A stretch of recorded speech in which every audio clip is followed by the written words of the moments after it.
We're going to get right into the program today. We have a special guest speaker, and I'm going to call up one of my partners, Sister Nadia from Europe. She's our European GTA Continental Coordinator. She is going to introduce our special guest speaker and the topic for today. So over to you, Sister Nadia. Bishop Don Daniel Hamilton is a Trinidadian married to Donna. They both have two sons, Ryan and Daniel, two daughters, Nataya and Naomi. Bishop Don, ordained minister, was ordained right from 1989. He has been an ordained minister since 1989 at the Pentecostal Assembly of West Indies. He holds a bachelor's diploma in theology from West Indies and has served as the first secretary of Inter-University Christian Fellowship. He holds a bachelor degree with high honors from Jamaica Theology Seminary, and a master's also degree at the Caribbean University Graduate School of Theology.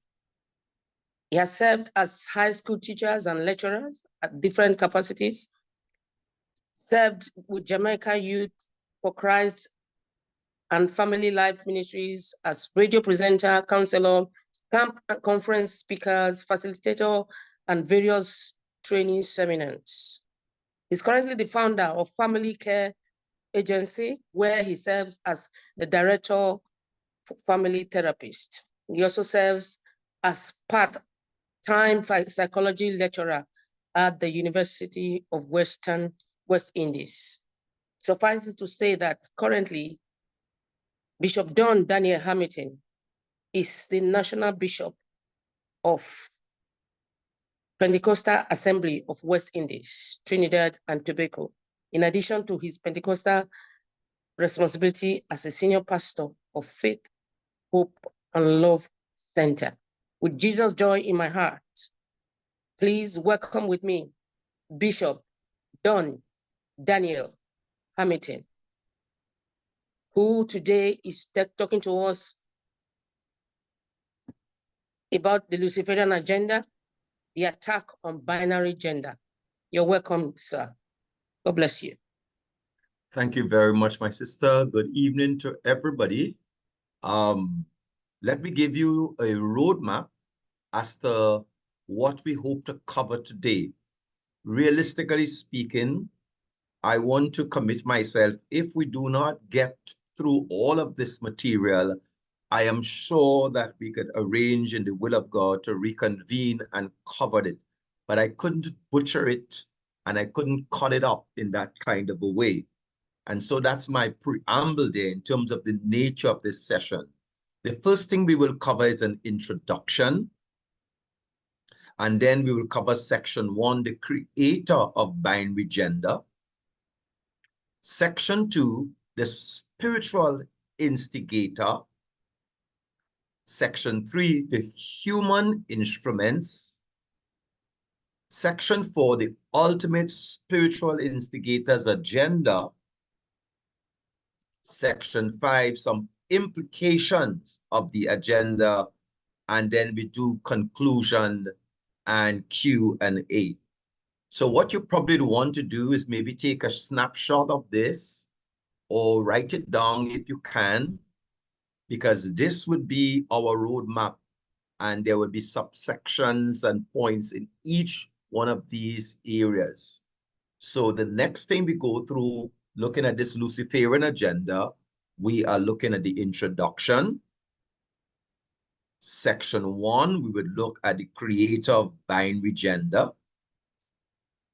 Section 2, the spiritual instigator, that is Lucifer himself.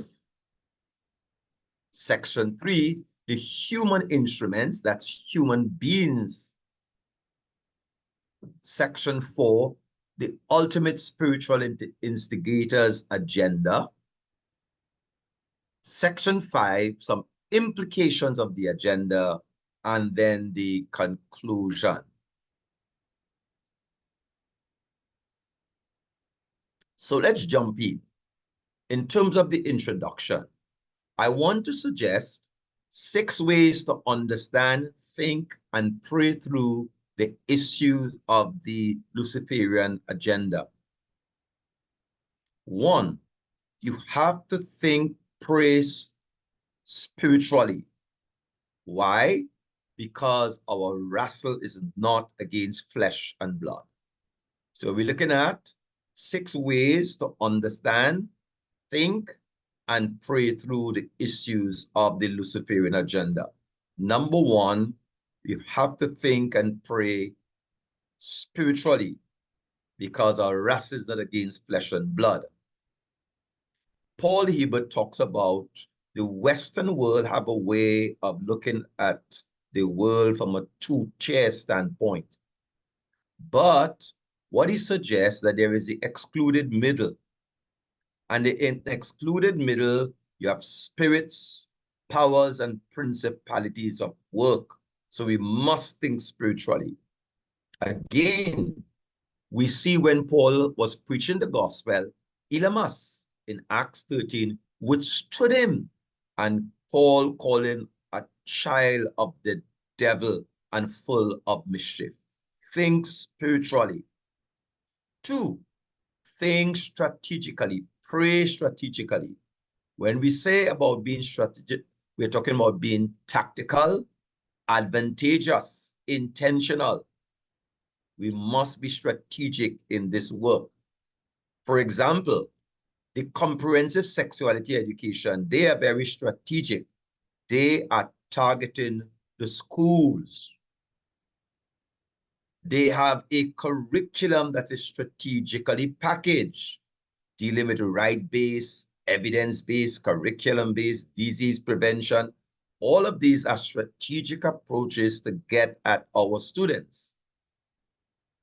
Number 3, we must be systematic in what we do. What do we mean by being systematic? We must have a method. We must have a system. We must have an order. We cannot be vaiki-vaiko without order and disorganized. So, for example, in the sexual comprehensive exam, they are very, very systematic. What they do, they have a structured curriculum with 8 categories. Why? Because in their mind, they are working with a system of education. So they are systematically indoctrinating. Then we need to be systemically. Systematic is different from systemic. Systemic, we mean you have to think interrelated. We have to think components part. We have to think subsystems. So when you speak to one issue, it is locked within another. Even management and business people, they are saying, learn to think systemically to make informed decisions. So for example, you have Mayor Dugan's nested paradigm dealing with conflict resolution, but it's a good systemic way of looking at things, because what you attempt to do is look at an idea or an issue, how it is nested within another idea and nested within another idea. So for example, you might be speaking to an individual, but they're locked into an interpersonal relationship. They're locked into a community, the society, the nation, international and global. Especially this gender issue, you must think systemically. It's not just the child. It's not just the home. It's not just the school. It's not just the Ministry of Education. It's not just the social activists. It's the government, the United Nations. So we have to think systems upon systems. Number 5, we have to be thinking and praying, looking at this scientifically. Much of the debate have to do with, is being gay genetic? Am I born this way? Why am I raised this way? The nature versus nurture. These are the 2 sciences watching you there. Are we talking about the natural science? Are we talking about the social sciences? And we have to be thinking and praying through sociologically, because part of the argument is gender is a social construct. So if you're beginning to think of gender being a socially agreed meaning, then we have to pray, think, and explore sociologically. Does the society makes the individual, or does the individual makes the society? An important sociological question. The second point in the introduction is this: whose agenda is it anyway? Whose agenda is it anyway? This has been my own concern. One of the unqualified phrases that have become a buzzword on the lips of many is the gay agenda, the gay agenda. This phrase has been loaded with such paranoia that it has taken on the magnitude of a mysterious conspiracy theory. So whenever I hear the phrase, if I can, I would ask the user, what do you mean by the gay agenda? You will find yourself then buried in a quagmire of diverse and conflicting answers. Some a piece of rambling that sometimes makes no sense. So this has disturbed me, so I went in search of the answer. Thankfully, my perspective was sharpened by Joe Dallas in his books, Speaking of Homosexuality, When Homosexuality Hits Home, The Complete Christian Guide to Understanding Homosexuality. And so, the answer to the question, whose agenda is it anyway, is determined by who is answering the question. So I think an unqualified use of the term gay agenda should be discontinued. We should broaden our understanding of the agenda by examining 6 related agendas. The first agenda has to do with Lucifer as the master spiritual instigator. The other 5 have to do with fallen man as instruments of the instigator's agenda, which then forms the basis of our conversation today. The agenda of Lucifer, the master spiritual instigator, and the 5 other agendas, men as instruments of this agenda. But we must begin with the creator of binary gender. So let's go now. Section 1 now, we are looking at the creator of binary gender. The creator of binary gender. Now, what do you mean by binary? Let's understand the concept first. Binary means 2. So gender binary is a term used to describe the idea that there are only 2 possible genders, man and woman, which can be assigned on the basis of your genitalia. So binary speaks only of 2. Non-binary, however, is a catch category for gender identities that are not exclusively masculine or feminine. So there's a move, a challenge of binary. So now you have male, female, or non-binary. That means you don't fall into the category of male or female. Having said that now, you can see they have what is called your non-binary umbrella.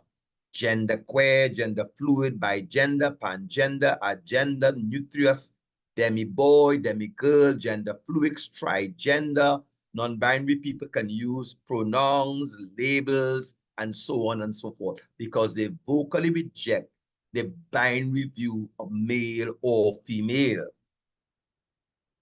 So we begin then with creation.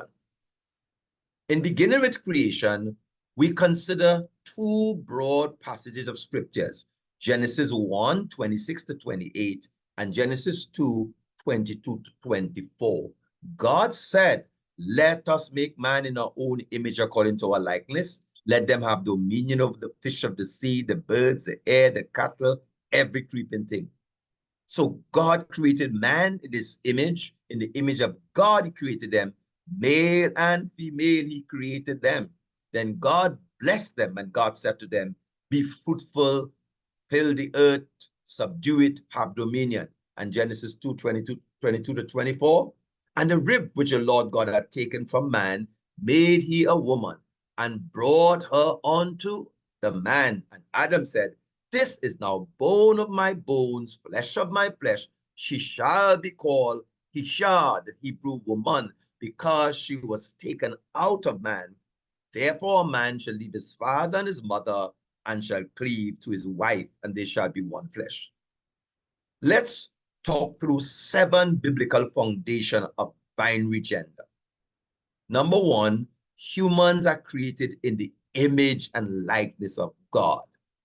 The Latin imago Dei.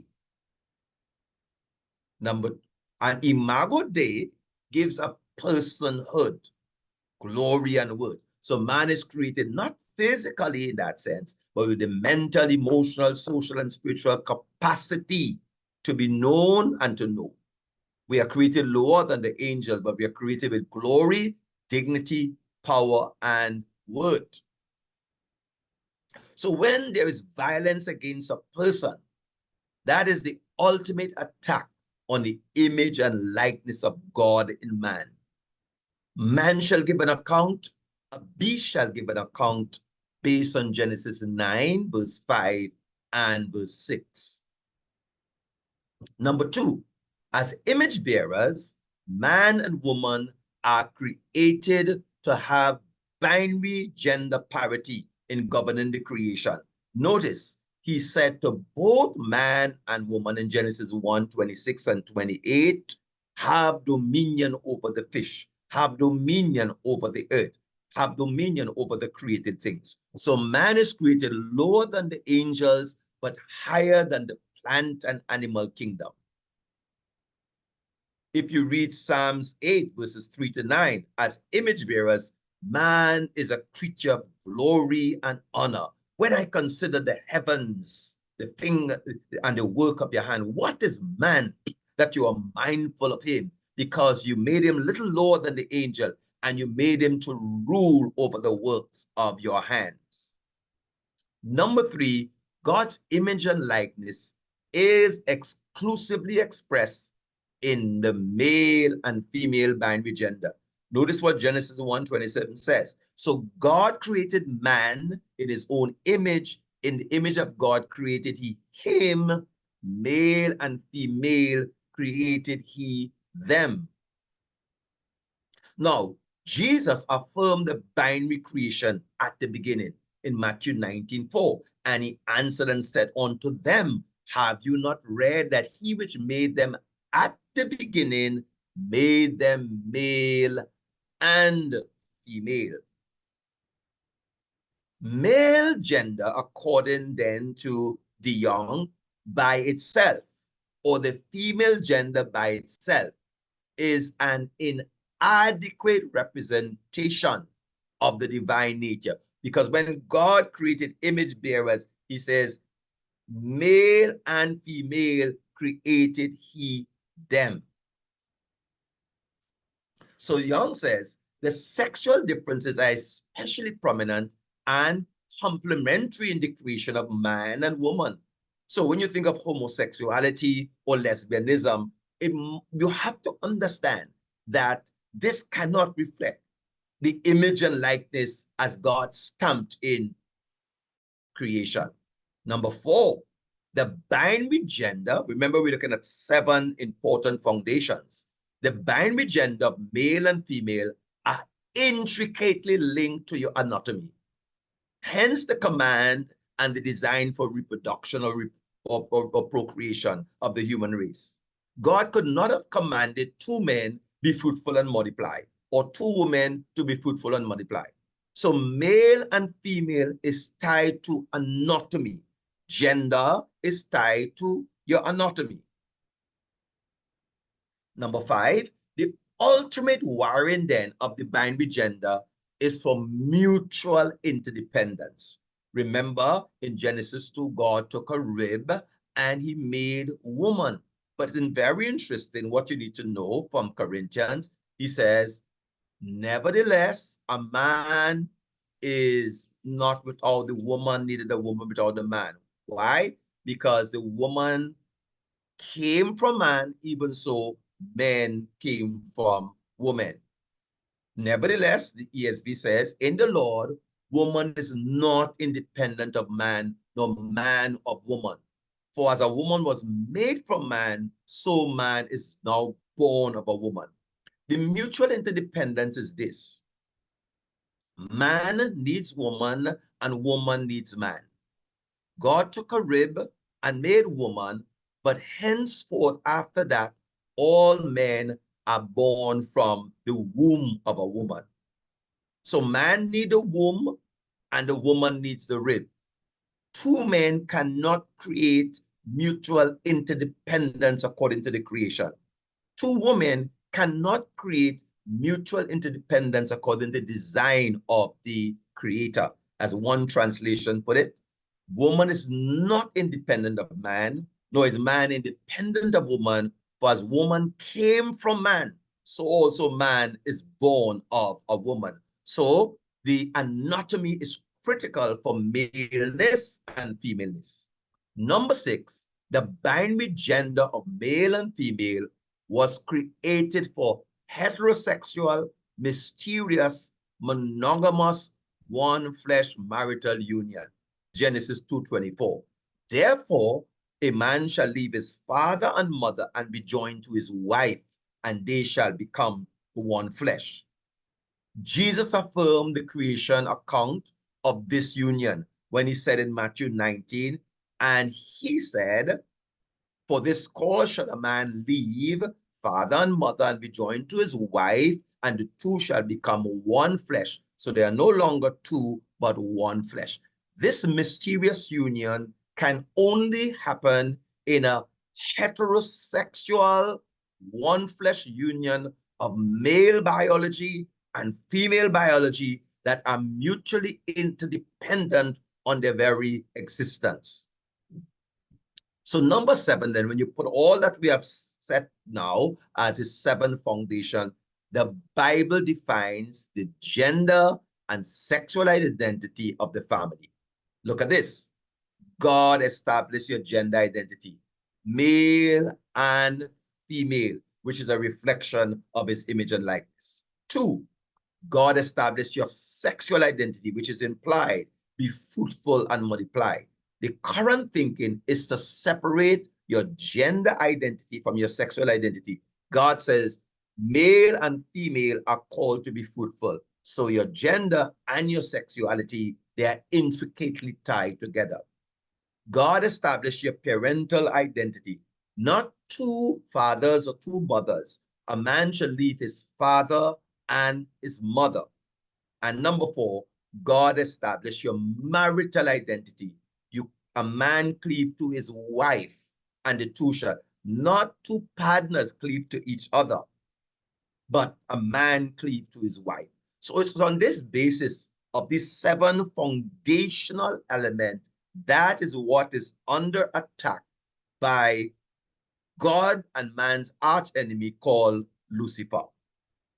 So section 2 now, whose agenda is it anyway?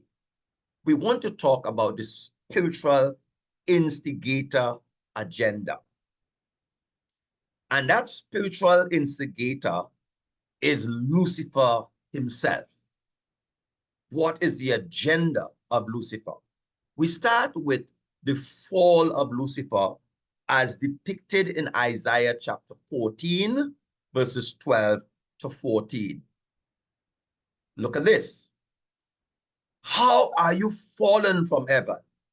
The instigator had an aspiration to exalt himself above the heavens, and he fell.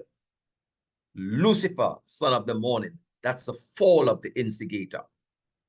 Now, the anger and rage of the instigator. Revelation 12:12 says, woe to the inhabitants of the earth, because this devil has come down with a great wrath, because he knows his time is short. This is the anger and rage of the instigator. Now, he has fallen, he has a rage, but what is the target of this instigator's vengeance. Woe to the inhabitants of the earth, Revelation 12:12. Then Isaiah says, hey, this Lucifer, he is cast down to the ground to weaken the nation, to make the earth tremble, to shake kingdoms, to make the world a wilderness, to destroy cities, and to make people prisoners. Isaiah so well said. So the target of his vengeance is God and God's prized creation. What is his whole desire of this instigator? He desires worship.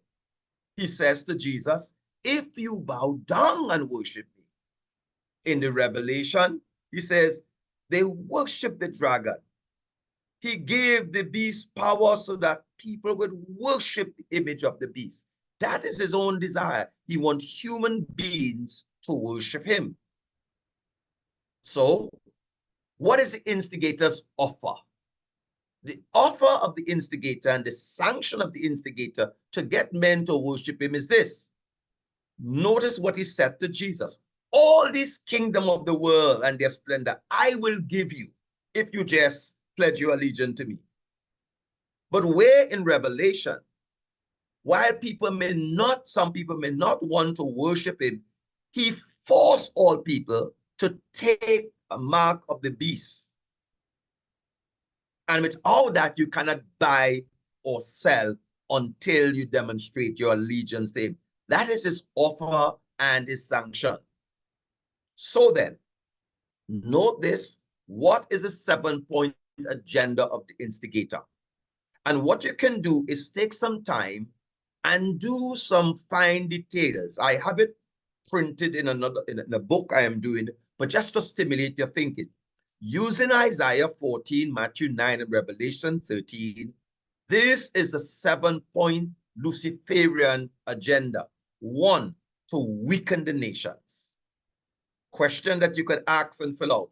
How are nations weakened? 2, make the earth tremble. Question. Ask yourself and fill in the details. How can the earth tremble? Agenda 3, he will shake kingdoms. How are kingdoms shaken? 4, he would make the world barren or a wilderness. Question, how can the world be made barren? 5, he will destroy cities. How are cities destroyed? 6, did not open the house of prisoners. How are human beings made prisoners? And 7, promises of and or economic sanctions to force worship to him. Now, if you look at number 4, just to tease, barrenness could be physical in terms of the earth, or barrenness could attack the reproductive design of God.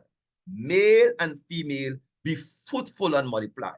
So Satan's agenda is to go to fruitfulness, multiplication, and make the world barren. And all the others, of course, will fit into the narrative.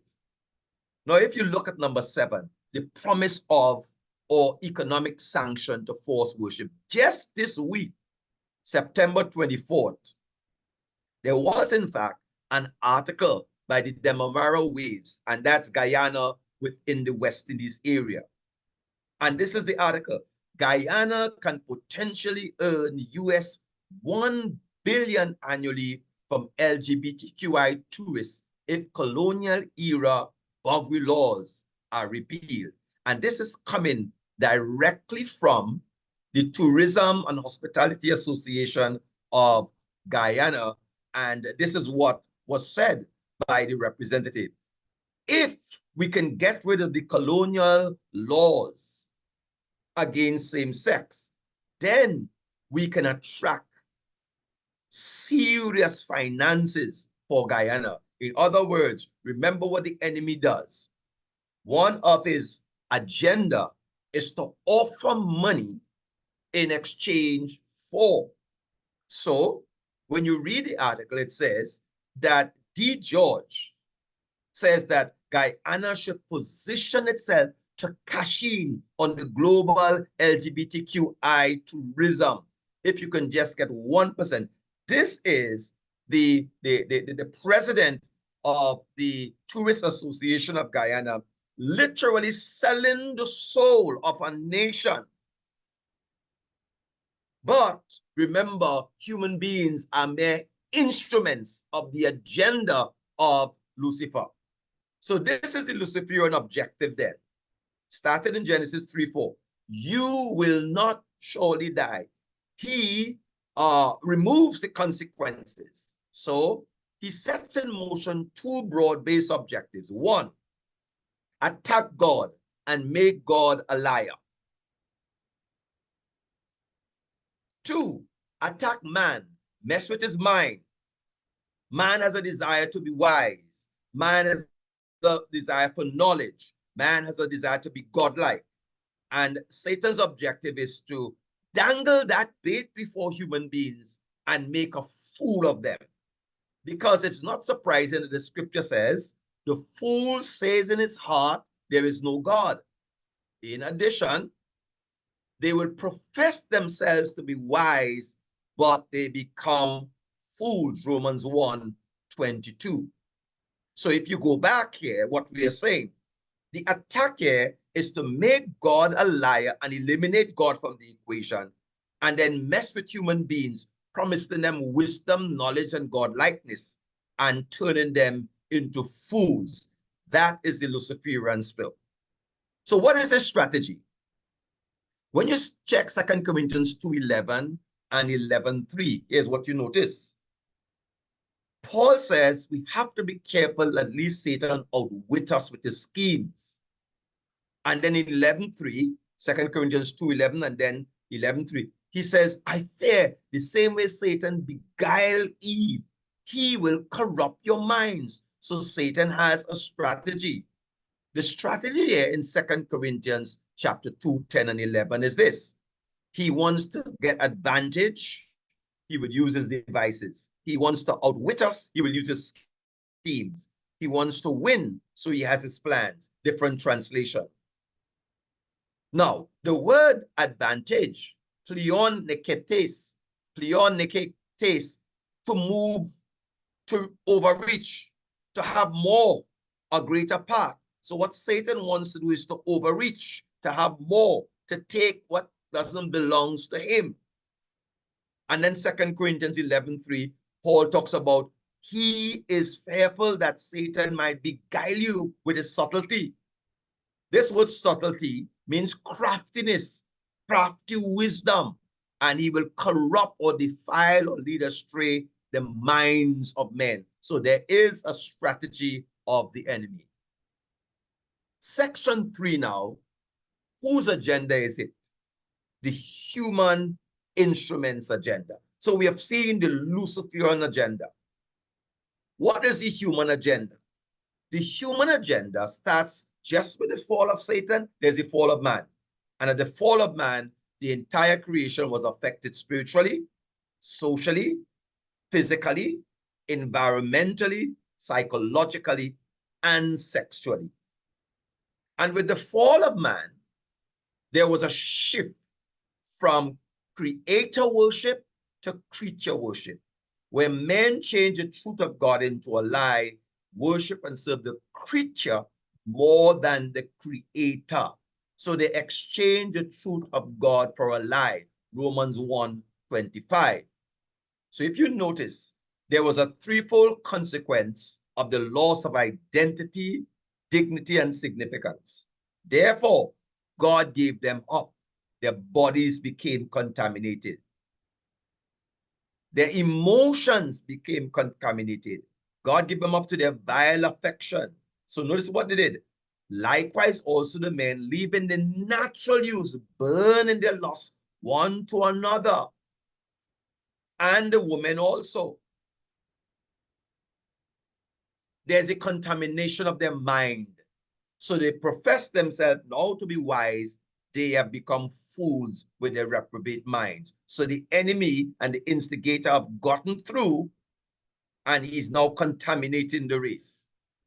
Human beings now are in a crisis. As you reject the truth and begin to worship and serve himself and not the creator, his reference to his true identity, dignity, and significance must now be found in the lies or the inadequate pictures in creation. I like how Raspberry put it. We have a search for ethnic identity. Who am I? We have a search for ethnic dignity. What is my worth?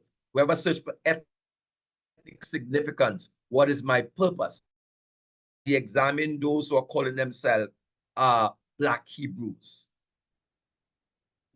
So human beings plunge themselves into a crisis, and they're searching now humanistic spaces. They're trying to find themselves in self-constructs. They're trying to find themselves in scientific. They're trying to find themselves.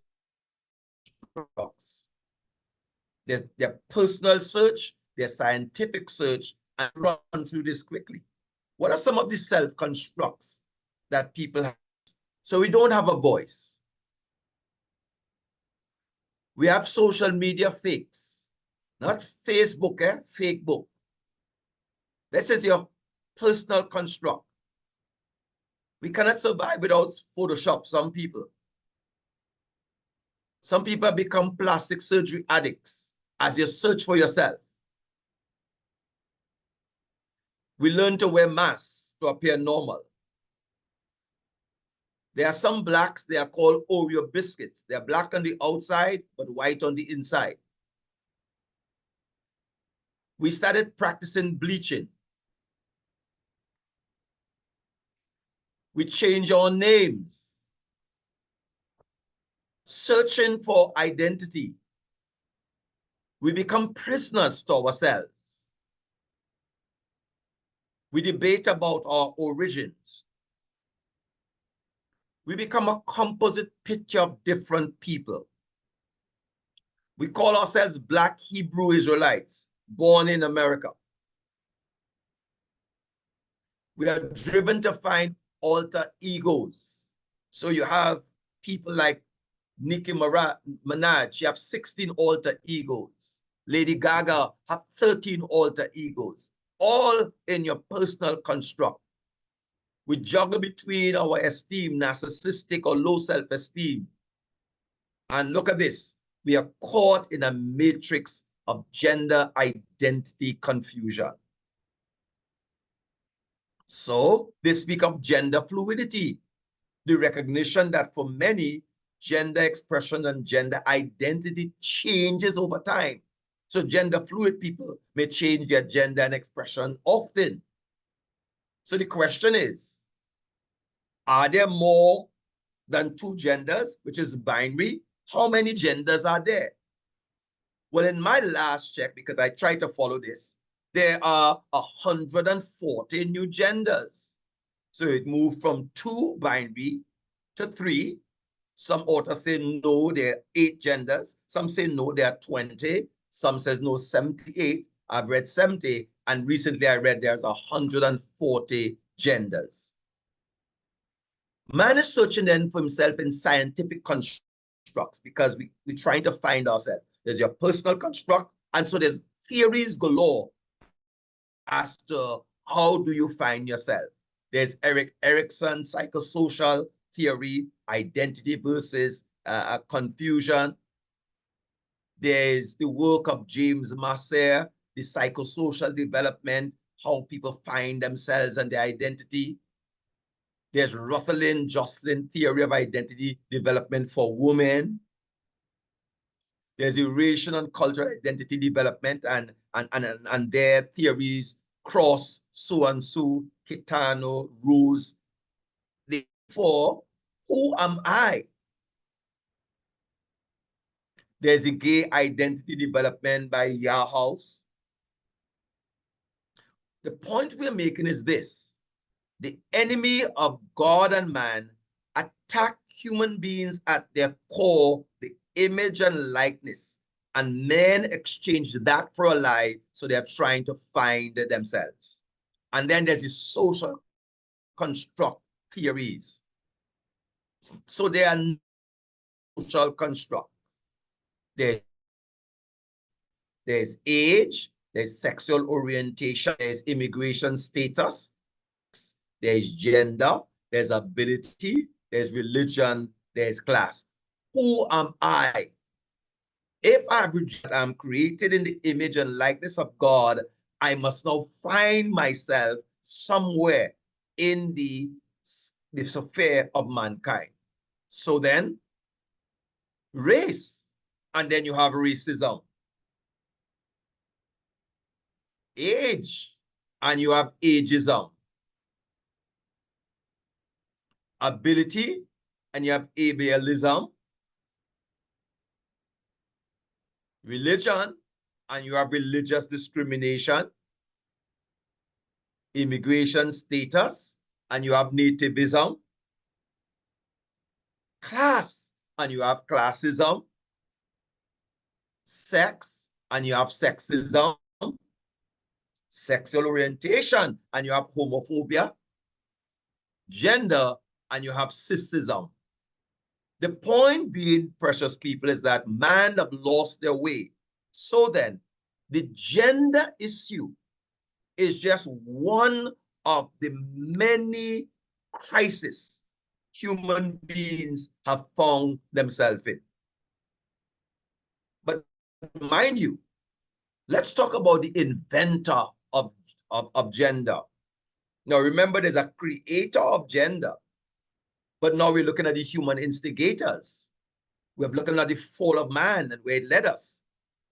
There's a book I have in my library called The Man Who Invented Gender, John Money.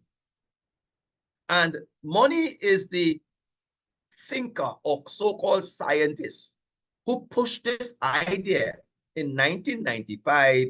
He used gender in a way, according to this text by Goldie, that we are now taking for granted.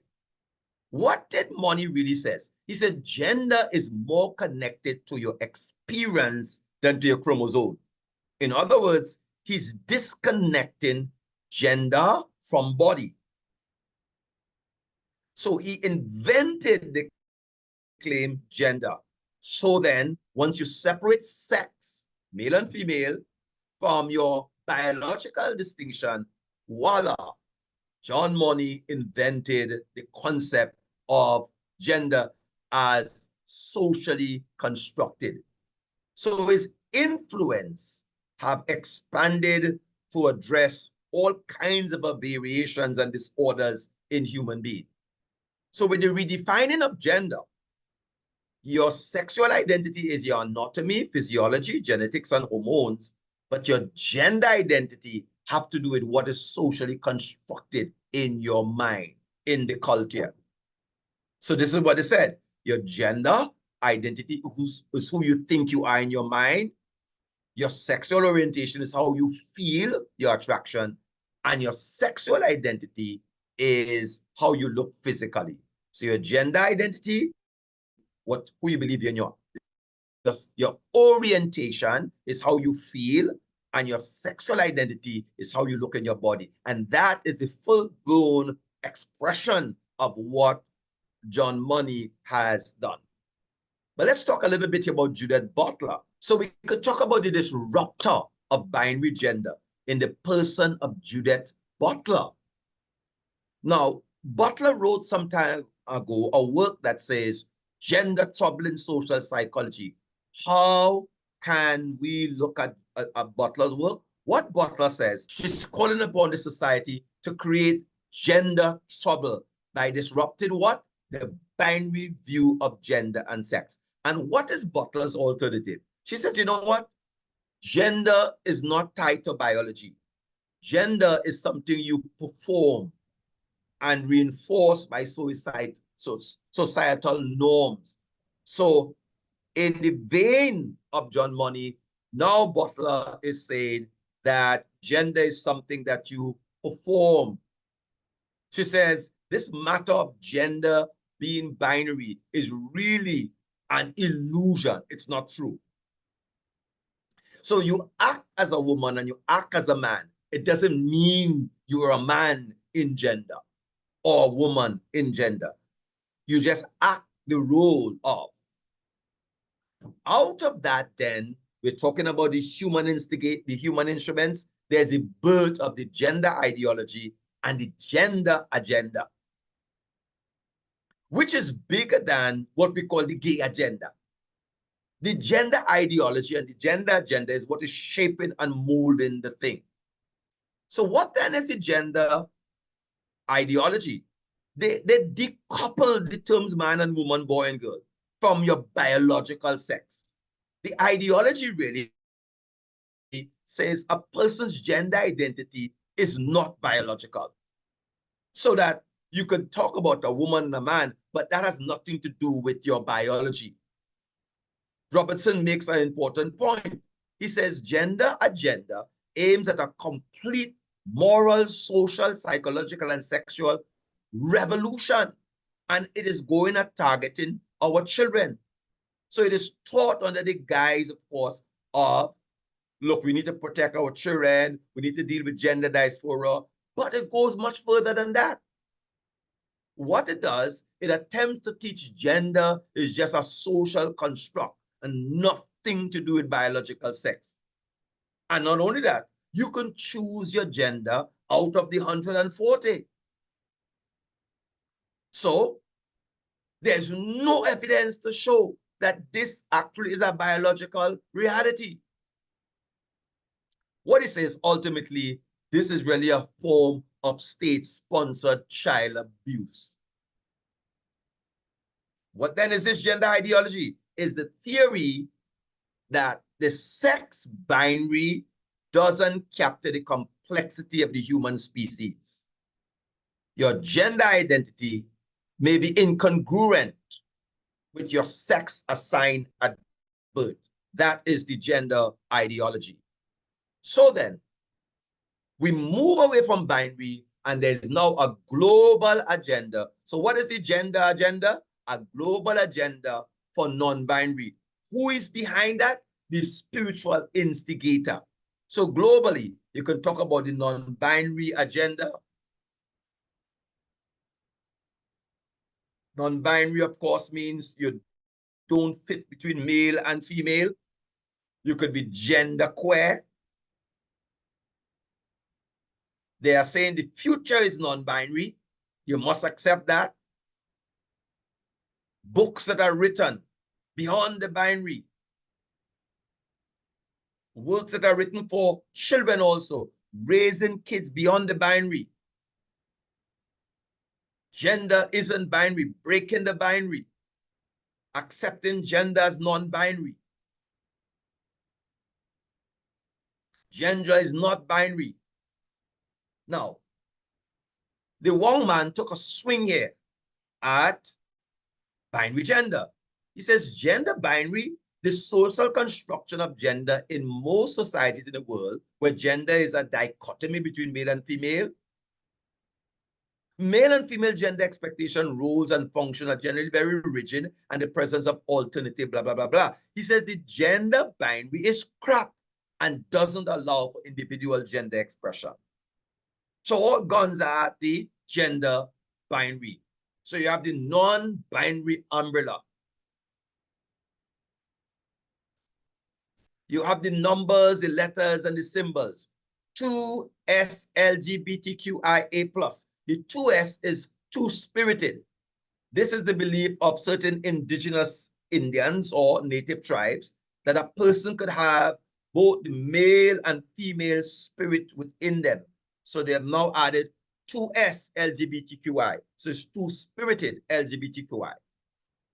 Now, you have non-binary children raised in a non-binary home. So there are 5 categories of persons, according to Dallas. When you talk about the instruments, you have friends and families, you have the revisionist Christians, you have the mainstream gay person, you have the millennials and the militants. So when you talk about the agenda, you have to determine which one of these are you talking about. But all of them are towing the line of the master instigator to attack binary image of God in man. Let's run through these 5. The friends and family, they have, who are gay people, they have their own agenda. How to deal with their gender identity, how to tell their parents, how to introduce my partner to my family. So they have their private gender. It may not be some political agenda in their mind. There's the Christian revisionists. These are the Christians who are saying, well, you know, we need to revisit the Bible, and maybe we have not interpreted the Bible correctly on gender. And so Campbell talks about one of his leaders speaking at a denominational meeting about accepting the gay or the gender ideology, promoted the rights in the church. So you have the Christian revisionists at their agenda. You have the agenda of the mainstream gay person. They're just there, they're fighting. Look, they have an agenda. I just want to be left alone. I just want to be free to love who I want. I want to be accepted. They are not militants. And you see, they are writing a lot and giving a lot of posters online. So for example, the gay agenda, I am pansexual. That means I get anxious around people regardless of their gender. Hey, what is my gay agenda? To wake up, walk my dog, breakfast for my family, go to work. The gay agenda, very, very cynically, get horrified as you see them pay their taxes. Watch them come out in the dead of the night to turn off their light switch. Feel your blood crawl as you sight them pumping gas. Say, is that the gay agenda? The gay agenda, spend time with my family, be treated equally. And then there's the millennials. These are the sympathetic persons who are saying, oh gosh, man, live and let live. Those born between 1980 to 2005, tolerance, the Y and Z generation. So when you talk about the agenda, you'd notice, now, what you'd be concerned about is the militants, because the militants, these are the groups that have a specific global and political agenda. And this global and political agenda comes in 5 categories. 1, tolerance. Make sure they desensitize the world about this gender issue so there'll be acceptance. Their focus, a sickness. Make sure that homosexuality is depathologized, removed from the book as being a sickness. 4, homosexuality is a crime. Make sure they get the nations of the world to decriminalize the Bugwee laws. 4, homosexuality is a sin. They want to dehamatize this matter. And the Greek word for sin is hamartia. So I've just coined a term, dehamatize. And then the homophobies would be all those who disagree with the gender ideology. We are going to demonize them. And that is the agenda of the militants. So run through it quickly. Since in 1987, there's an article written, The Overhauling of Straight America. This is to raise the tolerance, so you desensitize people. Homosexuality is a sickness. The textbook used in psychiatry is the DSM-4. the Diagnostic Statistical Manual. In DSM-1, homosexuality was a sociopathic personality disturbance. DSM-2 was sexual deviation. DSM-3, ego dysphonic. And in DSM-3 revised, homosexuality was deleted as a psychological mental disorder. So they depathologize. So look at this. They want to remove it, become desensitized, depathologize, and then of course decriminalize. So in 2003, when in fact the Supreme Court struck down the sodomy laws as unconstitutional, it sets in motion the pressure for the nations of the world to decriminalize. And then of course, remove it from being a sin. Anderson says, he's quoting Bruno, who says it's time church leaders must be made to take homosexuality off the sin list. Why? Because they are focusing now on the church. Now, what about the opposers? Demonize the opposers. But if you look at the message from the gay community, they perform the San Francisco Square, they are saying that we would be coming for your children. I'll skip that video. Now, there's an important text I use with my students called Counseling Diverse Population. And in this text, because remember they are demonizing opposers, they are basically suggesting that what is happening to the LGBTQI community is what is called auto-oppression. In other words, the oppression is coming from the outside. They are believing it and they're experiencing auto-oppression. So that they says the church and the Judeo-Christian religion, they bear the heavy responsibility for the problems that this community is experiencing. What is happening is internalized homophobia because of the homophobic attitude. Internalized homophobia means because you don't agree with me, I'm internalizing that anxiety and I'm having internalized homophobia. So internalized homophobia often is a result of the experience of the negative attitudes and belief of people who actually don't agree. Interestingly enough, William Crawley says there is a gentleman, Bradley Lishaw. He actually sued Zondervan Bible Publishing and Thompson Nelson because of how they translated 1 Corinthians 6:9, where it says homosexuality would not enter the kingdom of God. He says, because of this translation, it is causing him distress. You are causing my distress. So LGBT people are at greater risk. Why? Because of discrimination, because of stigma. So then, what needs to happen is that we need to attack religion because it's the final holdout and the most stubborn refuge for homophobia. Now, interestingly enough, people, Zachary Zigel makes an interesting, rather interesting article. Remember, we noted that homosexuality was listed as a mental health disorder. So they have turned the guns to demonize those who disagree, and they're now pushing the idea that the new mental health disorder is homophobia. So if you disagree, you really may have the new disease called homophobia, which they consider to be a culturally induced disease. So Atkinson and Hackett develop a master list of the homophobies, and that is all those who may have this mental disease called homophobia. They have little personal contact with LGBT people. Your peers are homophobic. You live in a homophobic area, and of course, that's in the US. You are older and less educated. You have conservative religion.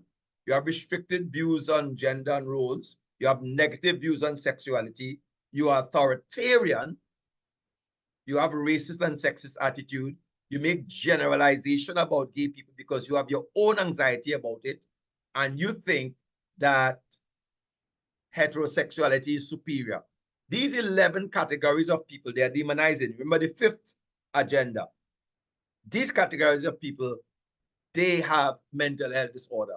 So Dallas was correct. He says what they attempted to do was to shift the pathology, the disease, move it away from the homosexual and place it on those who disagree with homosexuality and say, it is you people who need counseling and psychotherapy. Now, to accomplish this, the human instrument have 8 vehicles. There's a humanistic vehicle, humanism philosophy. There's a philosophical vehicle, the ideology. There's a legal vehicle, going through the laws, the Buckley laws. There is psychological vehicle, where they're dealing with issues of gender identity and gender incongruence.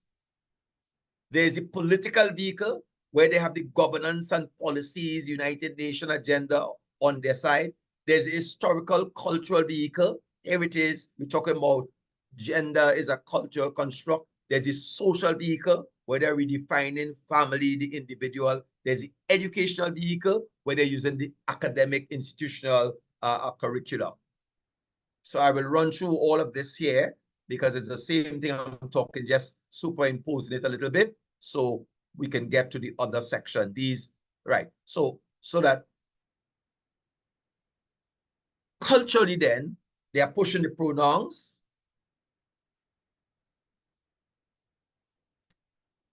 You could be censored for misgendering.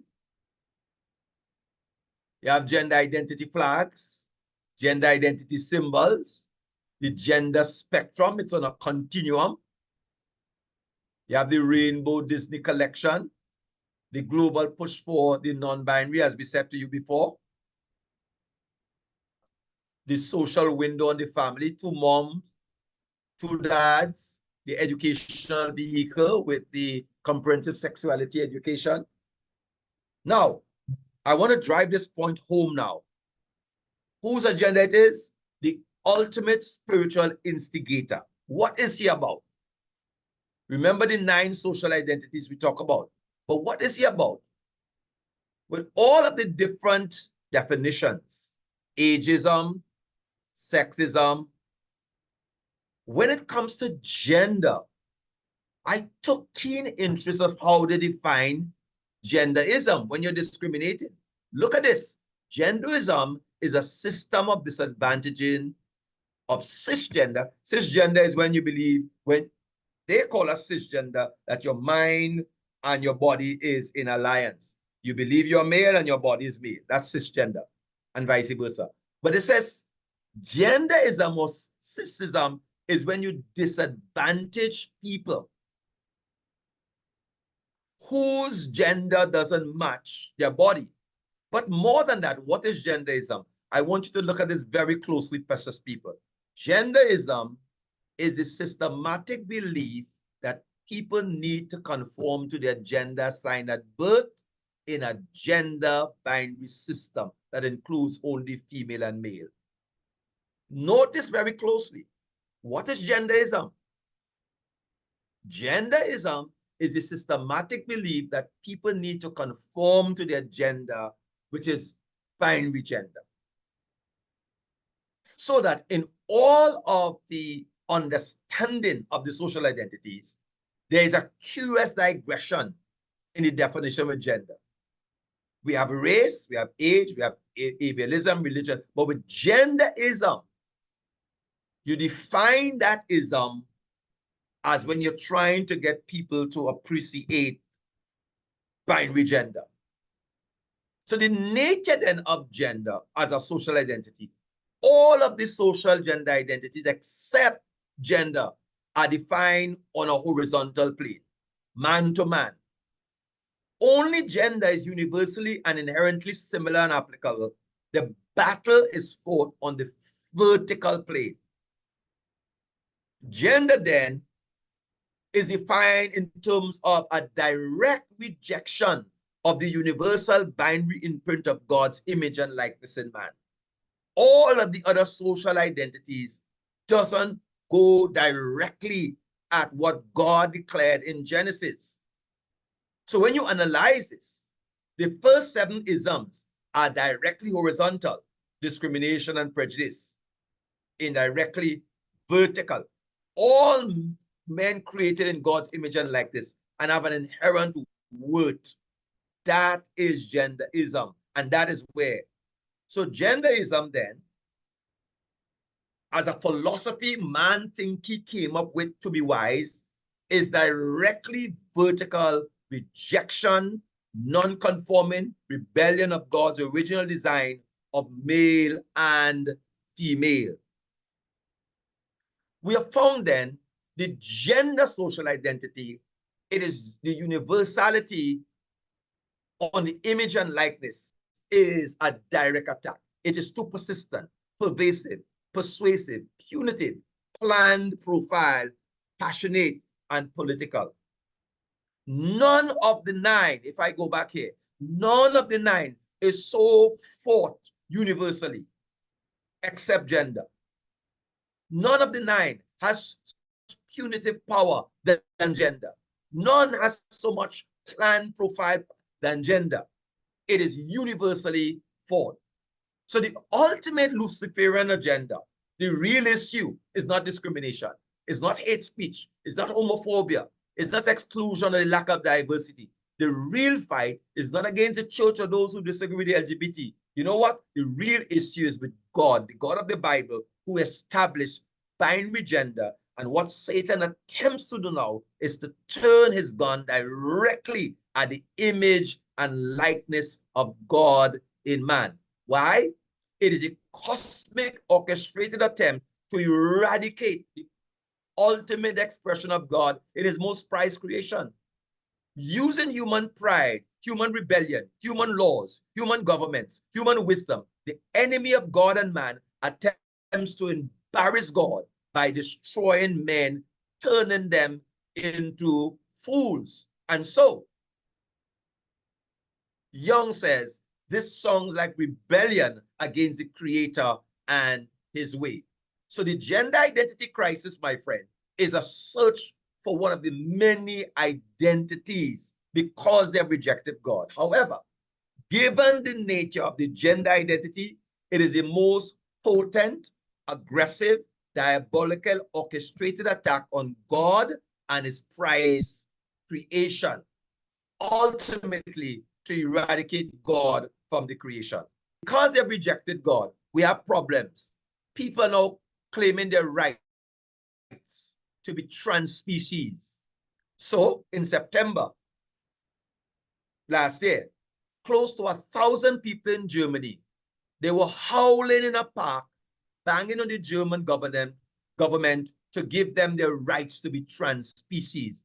They are claiming that they were canine. They are dogs. Remember, God made man higher than the animal kingdom. They are claiming their rights, that they are canine. So they assemble together and they say, we self-identify as dogs and we have a right for that self-identification.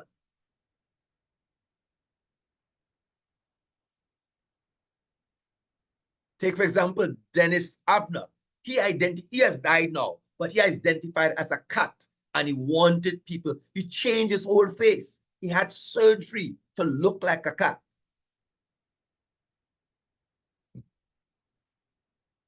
Man made lower than the animals, higher than the animals, but we want to go lower than the animals. Why? Because Satan's Luciferian attack is to make fools of mankind. Look at this. The unhealthy, risky sexual activities of men having sex with men. God designed how sex should go. In the face of it, this is not written by the church. The voice of the Center for Disease Control and Prevention, they are saying bisexual men and gay men, they are at greater risk for syphilis and sexually transmitted diseases. The anus was not designed. Excuse the pictures, precious people. Don't mean to be graphic, but this is the reality of Satan attacking image and likeness of God in man. The anus lacks the natural lubrication the vagina has. Penetration tears the tissue. There's bacteria into the bloodstream. But Satan celebrates this.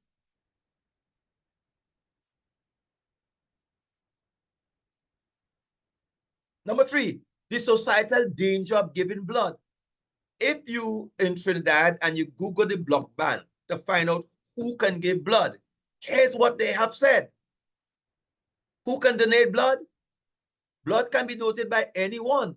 But know this, these guidelines are designed to ensure that blood recipients are protected from potentially harmful blood products. And they have on this list on the blood bank, for the safety of others, you should not give blood. Why? If you have been tested with HIV, if you are a man who had sex with another man, if you are paying for sex, a prostitute, if you have multiple sex partners, you should not give blood for 1 year if you had sex with a man who had sex with a man, if you're a woman. What are they recognizing? They're recognizing the consequences of their action. But Lucifer, his aim is to destroy the cities, destroy the nation.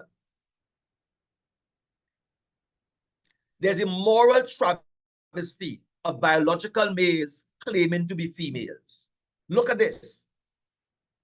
Will or Leah Thomas couldn't even win a race with men, transitioned to be a woman and licking up the pool. So glad they put a ban on Will and all transgendered men who transition after puberty. That's another conversation. There are biological men who identified women and they were placed prisoners and they were placed in female prisons and got the female prison like pregnant like Demi Minor. He claimed to be female as a prisoner. They move him to the female prison and guess what? He got 2 of his female prisoners pregnant. He is biologically male. They had to move him out. Meet Karen. Karen was sent to a woman's prison. Karen has a penis. And Karen sexually assaulted 2 men in prison because Karen claimed man to be female. Look at the implication. The ridiculous and ludicrous appeal to stop using the word vagina with transgender because it's distressing them. So here it is, I'm a full man, but I claim biologically I'm male, but I claim in my mind I am female. So these transgender men, they go for their medical checkup, and here's what is happening, precious people. Depraved men are now suggesting that the vagina be called a bonus hole or a front hole. Now, health professionals are urged to call vaginas bonus holes to avoid offending trans or non-binary patients. Using the wrong term, if a person does not use them, can lead them to feel hurt or distress. And you'll find that article where now health professionals are urged to call vaginas bonus holes to avoid offending trans and non-binary patients. Serious implication, jumping out. The dark secret of John Money. We told you of John Money's view, but I'll tell you this. A young boy was brought to John Money. This boy, he had a botched accident in surgery as a boy, and he lost his penis. The parents carried this boy to John Money, and because John Money believed that gender is socially constructed, he raised this boy as a girl. The boy's name is David Raymer. Now, when David Raymer developed into his teens, he says, I am not a girl, I am a boy.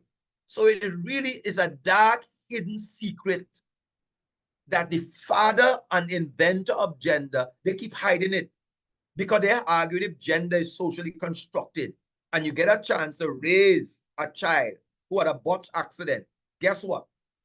By the time David rejected the experiment that John Money attempted, but he went through so much mental stress. At age 38, David Raymer committed suicide. Now, there's a heart-rending cries of women who transitioned to be men and bitterly regretted it. Joey, born a woman, regretted it. Debbie, born a woman, transitioned to man, regretted it. This person, born male, had his penis removed because he think he was a female. Now he's online saying he regrets, he wants back his penis. There's a dangerous tampering with the human body. So for example, you have gender affirming surgery, which we just talked about, whether through hormonal treatment or removing some of your body parts. Then there's puberty blockers. You have to understand what this is. Even the non-Christian crying out saying, this is madness. Because what happens? By the time you reach to puberty, there's a clear distinction of your maleness and your femaleness. So what they have done, they started injecting children with puberty blockers to delay coming into puberty until they decide whether they are male, female, or other. And then there's a disturbing push to redefine and admit pedophilia as legitimately now minor attraction. So the work now, for example, of Alan Walker, saying, it's a long, dark shadow. We need to now bring into a conversation people who are attracted to children. They are not pedophiles. They are minor attracted people, and we need to give them the dignity. And there's a whole definition of terms if you have time. And finally, there is the insane and absurd drive to rewrite the language. There's an important book called The Silencing of the Lambs by Michael Brown. And on page 27 and 28, here's what Brown says. There are the dreaded microaggressions. What exactly are these? To cite some examples, in 2016, in Massachusetts, Clark University new chief diversity officer issued guidelines for incoming students, including these. Don't say you guys, since that could be interpreted as excluding women. And because men are so sexist and by their very maleness inherently guilty, any words with man or men must also be removed from their language. Look at this. Princeton University is seeking to end the usage of gender-specific words like man on campus. Yes, students must refrain from the use of gendered language, since the gender binary of male or female does not take into consideration individuals who are otherwise, like trans, genderqueer, gender non-conforming, or intersex. So I want you to look at this, precious people, the new binary vocabulary that they're imposing on students at these universities. Man is to be replaced by person. Just eliminate that word wife. That shouldn't be there. Best man for the job is to be replaced by best person for the job. Layman is to be replaced by lay person. Man and wife is to be replaced by partners. Man hours to be replaced by person hours or work hours. Manpower is to be replaced by personnel staff workers or workforce power. Man-made is to be replaced by artificial, handmade, manufactured, or synthetic. Workmanlike is to be replaced by skillful. Why? It's a big smoke screen, this thing called diversity, equity, and inclusion. It's not about diversity. What the Luciferian agenda wants to do is to totally eradicate the most fundamental thing that defines human value and worth, God's image and likeness in man. So in conclusion, we have an affirmation. Our affirmation is this. 1, the search for identity ends with God. Race, there's either Jew or Greek. Age, young men and old men will have dreams. Ability, God gives the ability to earn. Religion, God calls for worship in the spirit. Immigration status, root is accepted into the lineage. Class, there is neither slave nor free. Sex, there is neither male nor female. Orientation, be fruitful and multiply, heterosexual. Gender, he made them male and female. And so, I have taken 1 Corinthians 8:5, where Paul is speaking to the plurality of gods at his time. And I think it's a wonderful principle to apply for the pluralities of genders, 140. And this is how the verse actually reads for Paul in his time. For though there be they that are called gods, whether in heaven or on earth, as gods many and lords many, but to us, there is just but one God, the Father of whom are all things. And I found this to be a very important approach to dealing with the plurality of genders. And this is how I have translated this verse. For though there be they that are called non-binary genders, whether in heaven or on earth, as there be genders many and identities many. Let me go back to my verse. For though there be they that are called gods, whether in heaven or on earth, gods many and lords many. So you hear what I'm saying? There are those who are called non-binary, genders many and identities many. For though there be called non-binary, genders many, he says, but to us, there's but one binary gender of male and female. And that is what I was imposed. But to us, there's but one God, the Father of all. All right. So thank you very much for your patience. I know I went at a bullet speed, And so we trust we could understand that ultimately there is a Luciferian agenda to eradicate male and female distinction in the creation, because that male and female distinction is intricately tied to the creator, God. And if they could remove that, then you can see some of the implications that we've identified a while ago. God richly bless you.